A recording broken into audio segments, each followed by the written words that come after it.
আর তুমি এখানেই থাকবে নিজের বাড়িতে। আরে কেন সিরিয়াস হচ্ছ? I love you so much.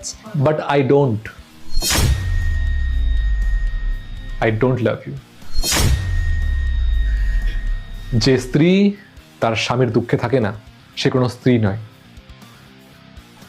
আসল স্ত্রী তো সেই হবে যে স্বামীর সুখেও থাকবে দুঃখেও থাকবে।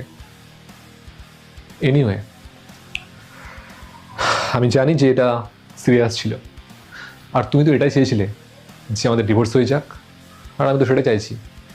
খুব শিগগিরই আমি একটা অ্যাডভোকেট ডাকবো আর তোমার সঙ্গে আমার ডিভোর্সটা করিয়ে নেব। কোনো সমস্যা নেই, আই অ্যাম রেডি।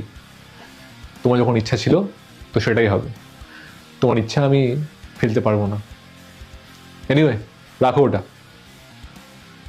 রাখো, যাও, বেরিয়ে যাও এখান থেকে, আর কখনো এখানে আসবে না। বেরিয়ে যাও।